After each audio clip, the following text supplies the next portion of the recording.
Capítulo 15. Fue la sed lo que me despertó. Y supe al instante dónde estaba y qué era.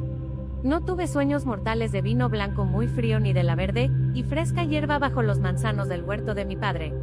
En la estrecha oscuridad del sarcófago de piedra, me toqué los colmillos con los dedos, y los encontré peligrosamente largos y afilados como pequeñas navajas. Percibí que en la torre había un mortal y, aunque no había llegado a la puerta de la cámara exterior, pude escuchar sus pensamientos. Oí su consternación cuando descubrió abierta la puerta que daba a la escalera. Tal cosa no había sucedido nunca con anterioridad. Escuché su temor al descubrir los leños quemados en el centro de la estancia y le oí llamar a su amo. El individuo era un criado, y un ser traicionero y falso, por lo que pude captar. Aquella capacidad para escuchar lo que pasaba por la mente del criado me fascinó, pero había otra cosa que me perturbaba: su olor. Levanté la tapa de piedra del sarcófago y salí de él. El olor era débil, pero muy sugestivo. Era el aroma almizcleño de la primera prostituta en cuya cama había liberado mi pasión. Era el olor del venado asado después de días y días de ayuno en invierno. Era el perfume del vino joven, de las manzanas frescas o del agua cayendo con un rugido por un despeñadero en un día de calor mientras yo introducía mis manos en ella para beber. Solo que el aroma que ahora percibía era inmensamente más rico, y el apetito que despertaba era infinitamente más voraz y más primario. Avancé por el conducto secreto como una criatura que nadara en la oscuridad, hasta que, después de desencajar la losa de la cámara exterior, me incorporé de pie en esta. Y allí estaba el mortal, mirándome con una expresión de desconcierto en sus pálidas facciones. Era un hombre viejo y arrugado, y por algunos detalles del confuso torbellino de pensamientos que se agolpaban en su mente, supe que era cochero y mozo de cuadra. Sin embargo, todo lo que escuché en su mente resultó enloquecedoramente impreciso. Luego, el intuitivo recelo que sentía hacia mí me alcanzó como el calor de un horno. Y no cabía ningún malentendido. Sus ojos servían de odio mientras recorrían mi rostro y el resto de mi figura. Él era quien había conseguido las finas ropas que ahora llevaba yo. Él era quien se había ocupado de los desgraciados de la mazmorra mientras seguían vivos. ¿Cómo era? Se preguntaba con muda indignación, que yo no estaba entre ellos. Esto, como podéis imaginar, me hizo quererle muchísimo. Solo por aquel pensamiento, le habría estrujado con mis manos desnudas hasta matarle. El amo exclamó entonces con desesperación: ¿Dónde está? Amo. Me pregunté qué sabría el viejo de su antiguo amo. Escuché en sus pensamientos que le tenía por el hechicero de algún rey. Y ahora era yo quien tenía el poder. En resumen, el criado no sabía nada que pudiera serme de utilidad. Pero mientras me enteraba de todo esto, mientras lo absorbía de su mente muy en contra de su voluntad, fui extasiándome con las venas de su rostro y de sus manos. Y el aroma me embriagó. Percibí el mortecino latir de su corazón e imaginé el sabor de su sangre, lo que se experimentaría al probarla, y me invadió de pronto una sensación avasalladora, rica y cálida que se apoderó de mí por completo. El amo se ha ido, el fuego ha acabado con él, murmuré, y escuché mi propia voz como un sonido gutural, extraño y monótono. Avancé poco a poco hacia él. El viejo criado echó un vistazo al suelo ennegrecido. Después alzó los ojos al techo cubierto de hollín. No.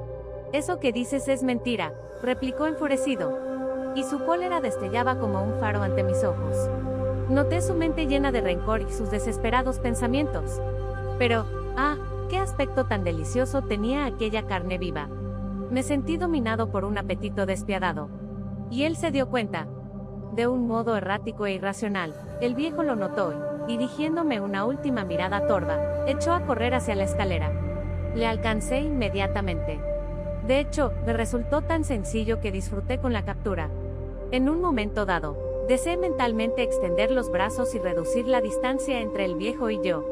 Al instante siguiente, le tenía ya entre mis manos, impotente, y le levantaba del suelo mientras sus pies, libres, trataban de golpearme. Lo sostuve en alto con la misma facilidad con que lo haría un hombre corpulento con un cuchillo. Tal era la desproporción entre el viejo mortal y yo. Su mente era una maraña de pensamientos frenéticos, y parecía incapaz de decidirse a actuar de algún modo para tratar de salvarse. Pero el leve murmullo de estos pensamientos quedó borrado por la visión que me ofrecía. Sus ojos ya no eran las puertas de su alma, sino dos globos gelatinosos cuyos colores me hipnotizaban. Y su cuerpo no era más que un pedazo de carne caliente y sangre que yo necesitaba poseer. Me horrorizó que aquel pedazo de carne estuviera vivo, que aquella sangre deliciosa fluyera por aquellos brazos y dedos que se debatían ante mis ojos. Pero luego me pareció perfecto que así fuera. Él era lo que era, yo era lo que era, y ahora iba a saciar mi sed con él. Le acerqué a mis labios y mordí la arteria que sobresalía de su cuello. El chorro de sangre golpeó mi paladar. Emití un breve grito, a la vez que aplastaba al viejo contra mí. No era el mismo fluido ardiente de la sangre de mi maestro, ni el delicioso elixir que había lamido de las piedras de la mazmorra. No, aquello había sido pura luz convertida en líquido. Al contrario, esta era 1000 veces más suculenta, con el sabor del turbio corazón humano que la bombeaba. Era la esencia misma de aquel aroma caliente, casi humeante.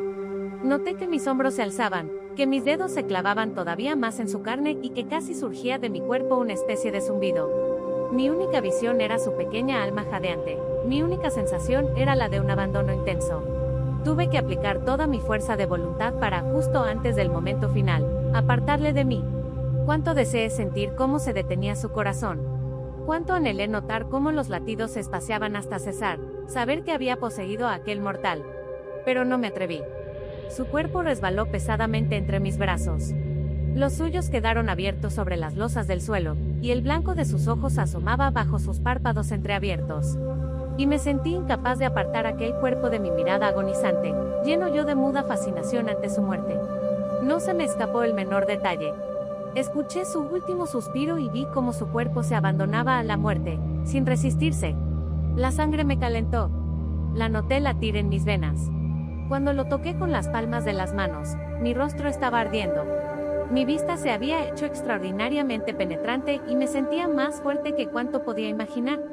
Recogí el cuerpo y lo arrastré por los peldaños en espiral de la torre hasta la mazmorra, donde lo dejé para que se pudriera con los demás.